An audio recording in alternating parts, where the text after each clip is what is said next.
এক দিনারে মিলছে ১০০ রুটি। করোনা কিংবা যুদ্ধের প্রভাবে দাম বাড়েনি এমন ভোগ্যপণ্য পাওয়াই দুষ্কর। সেখানে ব্যতিক্রম চিত্র দেখা গেল কুয়েতের জনপ্রিয় খাবার খবুজের দামে। গেল ৪০ বছর ধরে একই দামে মিলছে কুয়েতের প্রধান খাবার এই অ্যারাবিক রুটি।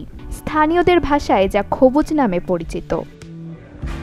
এক দিনারে পাওয়া যায় ১০০টি রুটি, অর্থাৎ প্রতি পিস খবুজ পাওয়া যাচ্ছে মাত্র ১০ পয়সায়, আর প্রতি প্যাকেটে থাকে ৫টি রুটি।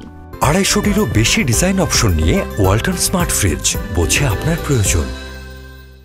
কুয়েতের যে খবুজ, যেটা বাংলাদেশিরা খেয়ে খুব স্বাচ্ছন্দ্য বোধ করে, এবং বেশিরভাগই যদি পকেটে একদম টাকা পয়সা না থাকে তাহলে শুধু ৫০ পয়সা থাকলেই আমরা কুয়েতে খবুজ কিনে খেতে পারি, এবং একটি প্যাকেটে ৫-৬ পিস খবুজ পাওয়া যায়। এবং অবশ্যই এটা কুয়েতের সরকার এর জন্য ভর্তুকি দেয়, এবং কুয়েতের এটি খুবই ভালো উদ্যোগ।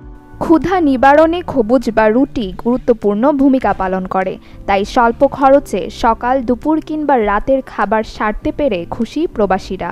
৫ বছর আগে খবুজটা কিনেছি ৫০ পয়সা দিয়ে, ৫ বছর পরও যে খবুজটার দাম এখনো ৫০ পয়সা রয়েছে, যেটা বাংলাতে বলে রুটি।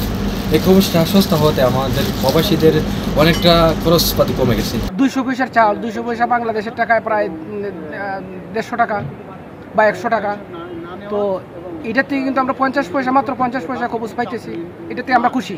বিপুল জনসংখ্যার চাহিদা মেটাতে কুয়েতে রয়েছে বেশ কয়েকটি রুটি তৈরির ফ্যাক্টরি। অত্যাধুনিক প্রযুক্তিতে স্বয়ংক্রিয়ভাবে তৈরি করা হয় এসব রুটি।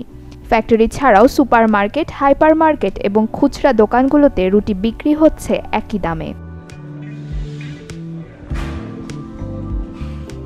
Desk report, channel 24।